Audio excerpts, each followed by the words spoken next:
Hello, and welcome to a Health Podyssey. To put it bluntly, is telemedicine as good as in-person care?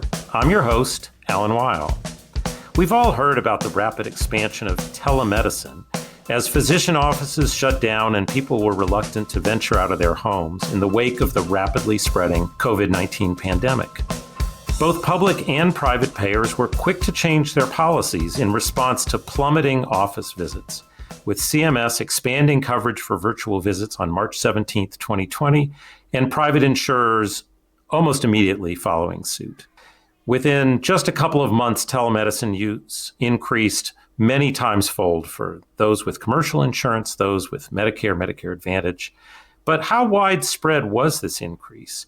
Which patients were using telemedicine? Which doctors were using telemedicine? That's the topic that we'll be discussing today. In this episode of A Health Podyssey, I'm joined by Sadiq Patel and Michael Barnett, two of the authors of a study we published in the February 2021 issue of Health Affairs. Patel is a National Institute of Mental Health postdoc at the Harvard Medical School, and Barnett is an assistant professor at the Harvard T.H. Chan School of Public Health.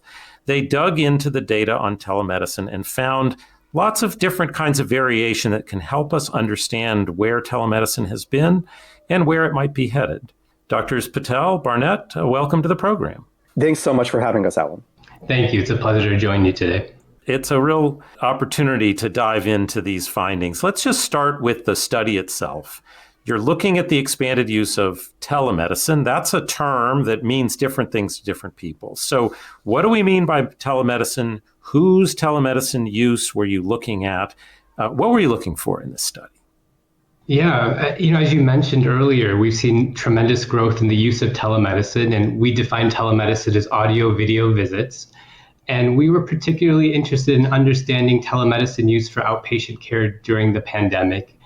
And our study focused on a population of roughly 17 million commercially insured and Medicare Advantage enrollees across the US. And we really wanted to understand at a population level what the variation in total outpatient care and telemedicine use was across patient demographics. And we particularly focused on disadvantaged populations, as well as clinical specialties and conditions. So let me just pause there because it's a lot to take in. There are two people on each side of this. This isn't doctor-to-doctor communication. This is a patient saying, I need some healthcare services. I'm not going into the office. I'm going to do this remotely. And you're interested in who's the patient, what are their characteristics, and what types of doctors and what types of services the doctors are providing. Is that a fair picture of what you're studying? Absolutely. Okay, so what'd you find? I know there's a lot in this study, but let's just start sort of with the basics. You saw some growth among which patients, among which providers, for which services. What popped out at you? The most striking finding overall in our study is that, as many people have observed, telemedicine use just skyrocketed. So we found that it increased 23-fold. And that's largely because telemedicine was just not used very much before the pandemic. The part that, at least the two of us as researchers found especially interesting was also looking at how did the drop in visit volume change across different types of patients and doctors, because that's the part that worries us a little bit about the pandemic, that there might be a lot of care that's deferred or not happening that we may or may not catch up on. And where is the burden of that? Who is the burden of that falling on? Just want to make sure, again, that we're all together here. So it's great to see this increased use, but of course, the use is going up because in-person is going way down. And so rapid growth in telemedicine is still leaving people behind if the growth is slower or the number of new televisits is actually smaller than the number of lost in-person visits. Right. So what we find is that the number of in-person visits goes down significantly. But when you add telemedicine and in-person together, to think of that as kind of the substitute and the replacement for what would normally happen, we still find that the total volume of visits dropped by about a third. And it varied a lot by different groups. So for instance, visit volume dropped a lot more for kids than for adults. And that's something in other data we see actually persisting beyond the study period of our paper all the way through 2020.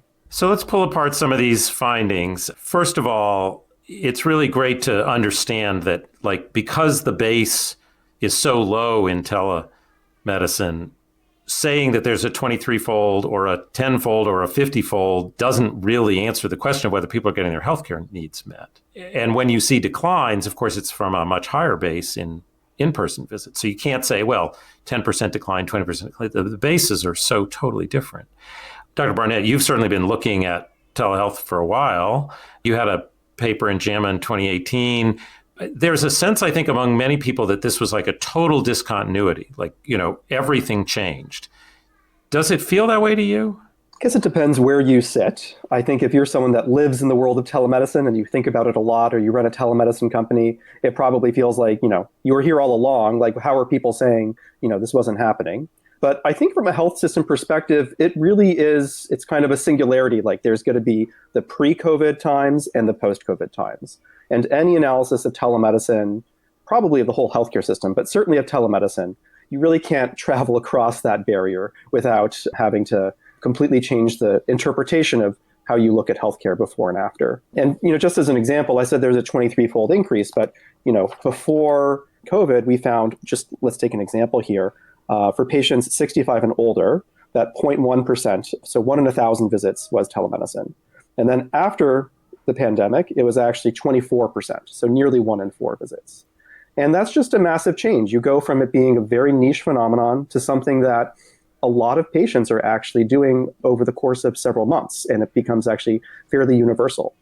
Yeah, so it is a major discontinuity. What were some of the trends before this? Like, obviously, the base of use was very low if you're looking at 1 in 1,000. But presumably, at some point, it was 0, and there probably were differences across specialties, across patients, even before COVID. So I know it's a big discontinuity, but I'm curious if some of the earlier patterns seem to now go away, or it's too early to tell, or you actually see commonalities in the patterns from earlier and now. It's a great question. We have been studying telemedicine for a while, and also other research we published in Health Affairs with members of our research group has looked at telemedicine use among folks enrolled in Medicare all the way back to 2010. And the general theme of telemedicine before COVID has been that it's actually been going on for a long time. But let's say, around 10 years ago, the volume was very, very tiny. It was a very niche phenomenon. But what we found in Medicare and also in commercial insurance, kind of approaching 2020, when we get into 2018 and 2019, that there are 2 major stories that seem to have emerged in telemedicine. The first one is that by far the most dominant application for telemedicine has been mental health. And it's always been that way. And if you look at telemedicine through the lens of mental health care delivery, telemedicine is actually getting a decent foothold, even though it's still relatively uncommon. If you consider your whole pie to be who's getting telemental health, especially if you look in rural areas where it was used more. The second trend we saw, though, this is especially in commercial insurance, was starting in about 2017 and going into 2018, there was an enormous surge of the use of telemedicine for primary care. And we think we're seeing this because around 2017 or so, you started to see these large direct-to-consumer telemedicine companies really diving into the marketplace. And these are companies like Well or Doctor on Demand, who have always been there. And now during the pandemic, I think they've been quite overwhelmed and have a whole new relevance and different market position than they did before. But those were the trends that I think were most dominant going into this. So it's been a dynamic field for a while, maybe obviously smaller. You mentioned one of the findings having to do with children, but there's a lot more in this paper. Don't want to walk through every one of them, but it would be really great to hear a little bit more about differences across patients. You have some data on rural and urban. You said you focused on disadvantaged groups. Be interesting to hear a little bit more about that. Then we can get into providers and services, but why don't we talk a little bit more on the patient dimension in addition to children?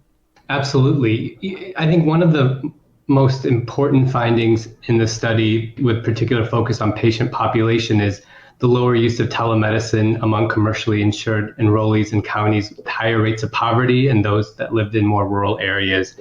And this is more concerning, especially because we do worry the most disadvantaged populations are likely the ones with the most deferred care and the highest need to maintain continuity of care.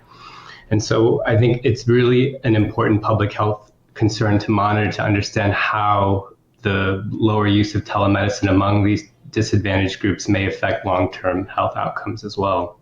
And one of the things you do in the paper is you make sure that we don't just look at the 23-fold increase, but we also look at the gap between the decline in in-person and the increase in tele. And so it's that gap that persists in these underserved populations. Absolutely. I realize that you're looking at claims data and you know there's limited insight you can gain. You could imagine a number of hypotheses about why those gaps occur. Care to share any of them? Data is still evolving around exactly how is telemedicine being used after the pandemic. Of course, we're kind of trying to study and build the plane as we're all flying it in these crazy months. But it does seem a consistent story that seems to be coming out is that minorities are having a harder time accessing telemedicine, that digital literacy is not something to take for granted. Many people have smartphones, and certainly digital literacy and internet access is far more widespread now than it was 10 or 20 years ago. But that doesn't mean there aren't, huge swaths of the population that don't have access to the internet or an iPhone or similar smartphone. And actually, there are a lot of people who have access to those things, but really just can't navigate it. I'm a primary care doctor as well, and I have a number of patients who, I can give one example of a patient who has all the resources she needs and has the devices provided by her friends and family, but her arthritis is so severe and her hearing is so limited that they're basically impenetrable to her. And this isn't a niche case, right? There's lots of people with different mixtures of disabilities and or education or financial barriers that get in the way of telemedicine. And we think those are really magnified in rural areas and among populations with fewer resources, kind of in whichever way you want to look at that. Well, it's a good place for us to take a break. When we come back, I'll be speaking with Doctors Patel and Barnett about some other dimensions of change in telemedicine use. To keep up with the rapidly changing healthcare landscape, you need the gist of the news. I'm Alex Olgin, host of the Gist Healthcare Daily podcast. I put the top healthcare policy and business headlines into context each weekday morning in 10 minutes or less. You can subscribe to Gist Healthcare Daily wherever you get your podcasts. And we're back. My guests are Dr. Sadiq Patel and Michael Barnett, who've written about the dramatic increase in telemedicine use in the wake of COVID-19. Before the break, we were talking about some of the patients who are at risk of losing access or having diminished access to services. Your study also looked a lot at differential rates of use by provider type. You've mentioned mental health, but there are lots of other providers in your study, and I wondered if you could say a little more about the differences you saw across them. Yeah, this was an aspect of our study that I found really fascinating because a lot of my research really focuses on how different parts of the healthcare system, especially different specialties, interact with care innovations and with different patient populations. So what we did is we really took a fine-grained look at how were visit volumes and telemedicine use changing across, more than, I think, over 20 specialties or so. And one trend was pretty clear, which is that the more telemedicine a specialty was using, the lower their drop was in overall visit volume. So I'll give you an example. Psychiatry was not surprisingly one of the highest users of telemedicine. And over half of their visits actually were telemedicine after the pandemic. And their drop in visit volume was around like 10% or so. You can go on the total opposite extreme and go to a specialty like ophthalmology or eye specialists. They used barely any telemedicine, maybe 5% or less, and their visit volumes dropped by over 50%. And you can kind of go along the spectrum, and we see relatively convincing relationship between those two things. And it was interesting to me that there are some specialties which you could arguably do a decent amount of telemedicine, but it seems like they weren't exactly. So one example, for instance, is, I guess this is arguable, but you could say dermatology, right? Could potentially do some telemedicine. Obviously, the skin exam is limited by camera, but they could do a lot. There is a history of teledermatology. Only 15% or so of their visits were telemedicine, and they dropped over 40% in their volume. And so I think there probably is a combination here of both the extent to which they can actually do any kind of telemedicine by video, and also the culture in a specialty and sort of the preparedness of your average doctor to be willing to embrace this technology and try to give it a go. And probably the preparedness of the patient to think whether this is a service amenable to a telehealth visit. I think the built up experience, when you get into the numbers you describe for mental health or primary care, if you haven't had it yourself, you are likely to know someone when the rates are that high who's used that modality. When the rates are at the 5% level, you've probably never had it before, and you probably don't know anyone who has. So I could see patients thinking, we'll put this off. So speaking of putting this off, obviously you jumped into these data very quickly. I want to ask what your sense is about what the implications are of these declines in utilization. And then let's turn to talking about the research side of this, which is, what does it take to get results like this so fast when everyone is hungry for more information? Before we do that, just talk for a minute about the implications of the decline in utilization. What should we be watching for at this point? I do think that's a key question. As a health policy researcher and a primary care doctor, I care a lot about what types of care are being deferred and how is that going to be, how are we going to catch up with that in the future? I'm also worried about how can we protect ourselves against that deferred care having downstream consequences that can really harm populations that are the most vulnerable. So I'll give a couple examples here. One is physical therapy basically stopped in a lot of places. So very little telemedicine for physical therapy, which is possible, but of course there are lots of reasons why it's hard to do. But there are a lot of people out there with chronic pain and musculoskeletal conditions where physical therapy is going to be their first line of therapy. And without it, I'm worried that they may end up being more reliant on other medications or have worsening chronic pain and all of the downstream consequences with mental health and employment limitations and functional limitations that might come with that. Another example is, I brought this up earlier, but ophthalmology, so seeing an eye specialist. There are lots of chronic eye conditions that actually need fairly regular care, or else people are going to lose their vision. So, people with diabetes, if their diabetes is not well controlled, or if they miss an appointment to get treatment for diabetic retinopathy, they actually may lose vision they would have otherwise been able to save.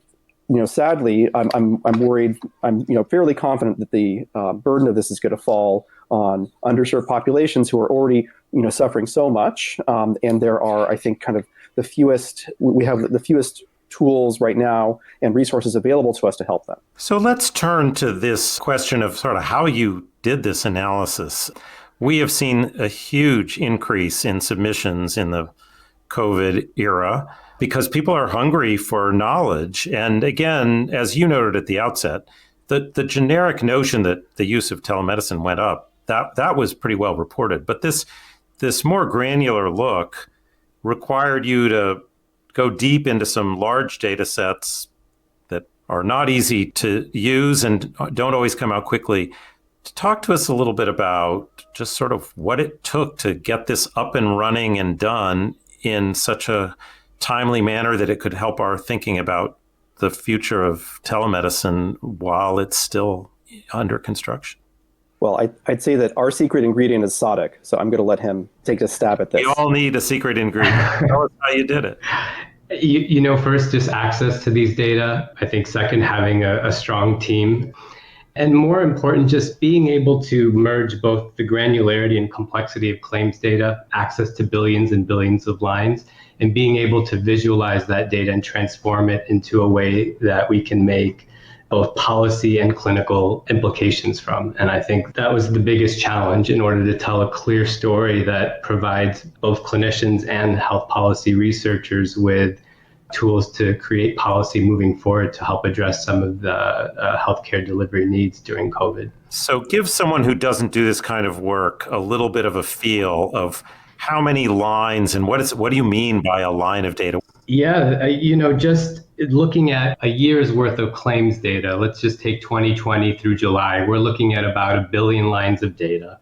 And if we're going to monetize that, it's anywhere from 100 to 200 gigabytes of data within that file alone. And so these are Optum Labs data warehouses, terabytes and terabytes of data. And so it takes time to run these programs. It takes time to sift through these different lines of data and to be able to pull the specific pieces of information and merge them across multiple data sets. And just to, again, for those who don't work at this level, you've converted this into people, patients, providers, services, but this data set doesn't have a list of people and providers and services. It's much more complex. Give us a sense of what that translation looks like. Absolutely. And so the data set comes in individual lines based on the billing and the claim that comes through for each individual visit. The challenge is then to take those billions of lines and transform it to both a patient level data set, a clinician level data set, a diagnosis level data set. And so really it becomes the art of being able to just transform it in different ways. And that process can take anywhere to 1,000 to 2,000 lines of code, sometimes 3,000 or 4,000 lines of code, depending on how complex and granular you want to take these data. So in addition to the programming and the data, there's a learning curve for what's in these lines and how to make those translations that you describe.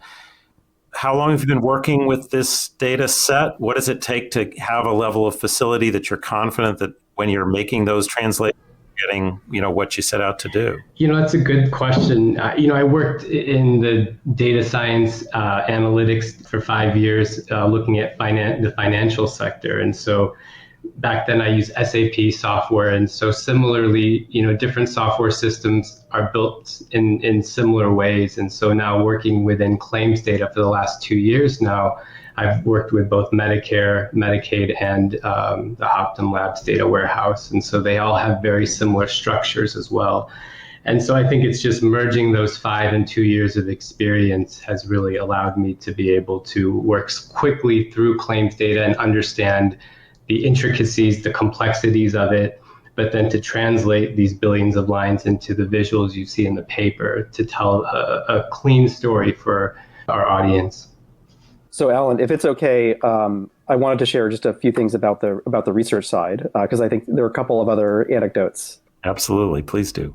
One interesting story about the data that I think helped us move forward on this study more quickly has to do with a quirk in commercial claims data, which is that commercial payers, it takes them a while to process claims. So the most recent data that you have actually kind of like starts to disappear as you get towards the end of the data. So for instance, we might only have 10% of the claims we'd expect in July, and that's because they just haven't been processed yet. But the question is, how do we know which months we actually have enough data that we can confidently analyze it and know we're seeing the true trend, as opposed to just this artifact of data processing, claims processing. So our colleague, Dr. Atif Mehrotra, had the clever insight that we could actually look at birth rates, at women having births in the data, as kind of our steadfast measure of how complete are the claims that we have. Because if there's a big drop off, there's no great explanation for that. And it's probably just that the insurer hasn't processed the claims yet. But if we see that it's basically rock steady all the way through May, then we can probably analyze the data through May. And so that's what we did. And it gave us a lot of confidence to say, okay, we have everything through June, and we're going to analyze it and be confident about these trends. There's a lot of debate about the future of policy related to telemedicine, and people are eager for as much data to build that policy on as possible. What's in the queue for your next topic of research to help us understand the dynamics of this situation? Great question. And I think there's clearly going to be a ton of telemedicine research coming. It's funny because I have been doing telemedicine research since before COVID, and it was a little bit of a niche prior to this because there just wasn't a lot happening. And it felt a little bit like, is anyone listening to us? And now it's a different story.